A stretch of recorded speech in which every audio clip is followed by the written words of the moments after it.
Hey everyone. Oh, yeah, my name is Misha. I'm a co-founder of Symbiotic, and I'm here to welcome you to our track for this conference. Yeah, this is a special staking summit, at least for me, because we're actually taking a serious role here. We'll have a lot of keynotes and we have a lot of panels for you to see. And it's special not only because of that, but because our industry changed a lot since the last staking summit. Maybe like 3 years ago, staking summits were like validators shaking each other's hands, and maybe with a mix of a few LSTs. Now we have I'm following the accountants that are telling us how to account and what is the standard for us to use GAAP or IFRS. And we have institutions coming online. We have regulatory entities and an enormous amount of new initiatives with AI, intense cross-chain, multi-chain, all of this chain abstraction things. And the important part is that, the important question that I asked myself before all of this, right? Like, is it still staking summit? Like, is it still about staking still? Like, what is in staking? Like, how can I define that? Because we started fairly simply, right? We had proof of stake that was supposed to be more efficient and faster and more reliable than proof of work that was pioneered by Bitcoin. And stake was used just as a mode of coordination and to make it permissionless, coordinated, and trustless. And then we went for an LSTs. LSTs was designed to simplify the experience for average user. They don't have to run their node anymore. They can be just delegating to a professional validator service and getting the benefits of staking while providing while providing security to the network of their choosing.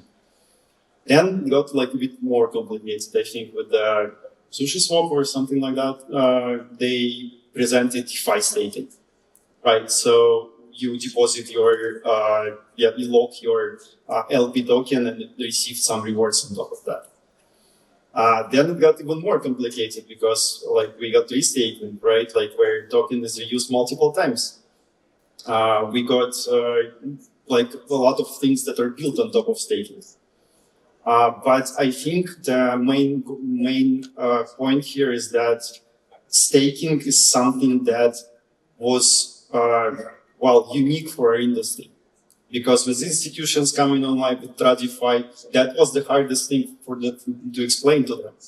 They were wondering about counterparty risk and how to store it, and you started explaining them stake.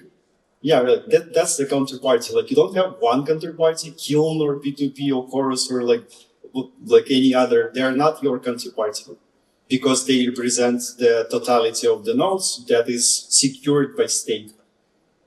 And that's what kind of we want to bring here to newcomers from traditional finance and infrastructure and AI in general. We want to explain how powerful this tool is, right? Because it solves two problems. First of all, it makes trustful environments safer. And it's something that our industry uniquely haven't experienced in. Right? If you have permissionless set of nodes, say power grid, or a collective of robots that are doing some tasks, not in a factory, but in an urban environment, right? How do you make sure that each agent, that each robot, that each provider of different portions of the stack does what you need them to be doing, and how do you punish them after that? And the second second important thing about staking is it's an incentive alignment instrument, right? So when you have an agent principal problem, or you want to just reward people for participating, stake is something new.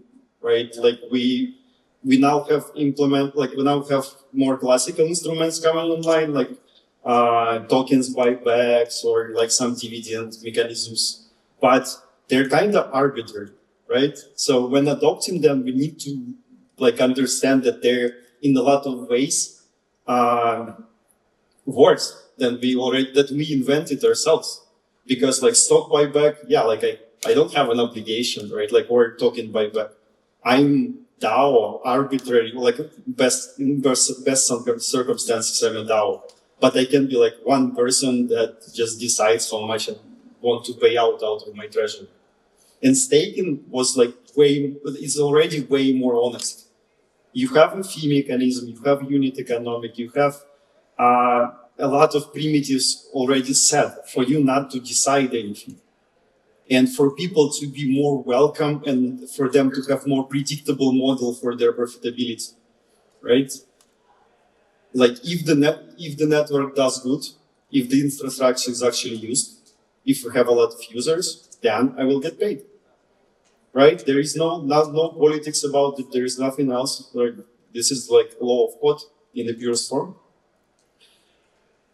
And yeah, like with all of these new use cases, it's our job to educate and to figure out how to not just adopt and not just like solve the problems that institutions and ratifying like governments have, but to actually like try to improve upon them and like show them that like the things that can be do even more efficient way. So yeah, like I welcome you here to the beautiful Buenos Aires, and I hope you like the panels. We have enormous amount of talent coming to this from different sides, from Tradify, from crypto nihilism, and like from banks and operators and stakers and stable coins and insurance and underwriters. And I hope you'll have fun. Thank you.